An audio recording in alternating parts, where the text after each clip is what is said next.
I have been totally dreading this day, but I knew it was coming for a while now. The fall garden season is quickly approaching, so I have been slowly removing my summer plants from the bed and preparing for moving my new seedlings into their forever homes. One of my biggest messes to clean up is these black bean trellis. I was so excited when these plants started growing and producing so much food, but then they never stopped, and now I'm drowning in black beans, and this trellis is a mess. But now it's time to get this all cleaned up. Let's get right into it. I'm Patrina. This is Homegrown Florida. Make sure to hit that subscribe button for more videos just like this one. My husband built this trellis for me so I could start growing things more vertically. And so far it has been outstanding, but this is the first time I've ever had to clean it off. So let's see if I still love it by the time that I'm done. It's built with 4 7-foot tall fencing posts that are at each corner of the trellis. They're very sturdy. Then we zip tied some animal fencing from this side to that far side. I'm probably going to be getting another fence post that's a little bit taller to be right in the very center of the bed to help hold up the arch part, since the weight of the beans has actually caused this huge significant sagging that is happening. I knew this day of having to clean this bed up was coming, so I started searching online for tips and tricks to cleaning a trellis off. The big trick I learned was that there are no tricks. It's just a lot of tedious work.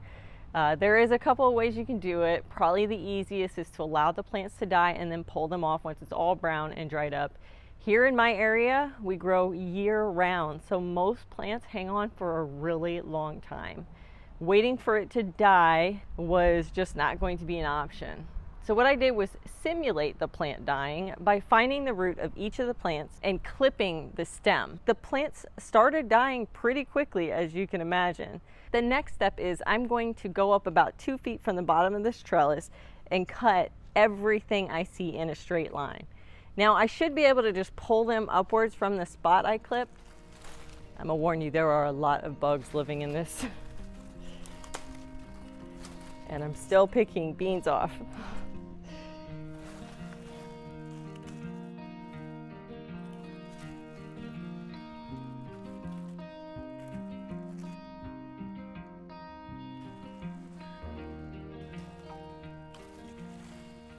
Okay, I got through the first round. That's probably more than 2 feet, but the first 2 or 3 feet. And I suspect this is probably going to take a couple of rounds to get the whole complete thing cleared, but let's get working.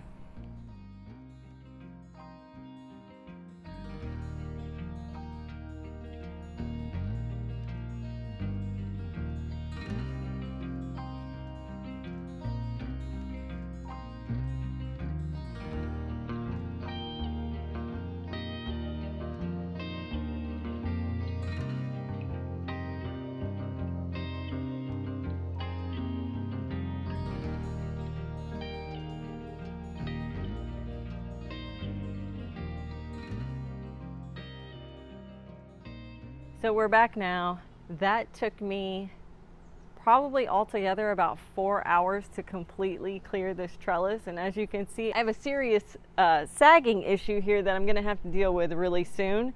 But we do have it completely cleared, and I'm still in love with it, which is awesome. Now I can get my peas and some of my small winter squashes ready and planted. If you can't tell, I have put a bunch of the plant debris down in the bottom of this bed and in several of my other beds, and I still have a ton of biomass to deal with. So I'm gonna figure out what I'm gonna do with all of that, because I don't think it's all gonna fit in my compost bins. Head down into the comment section, please, please, please, if you do know a better way of doing this than what I did, because I would absolutely love to know. I have a feeling I'm gonna have to do this at least 2 to 3 times a year. And that wasn't super fun while it was super hot. If you want to know more about growing dry beans, make sure to hit this video here where I talk all about how I grew all of the dry beans in my garden this summer. You want to do an outtake with Mama? I got my hair cut. Bye.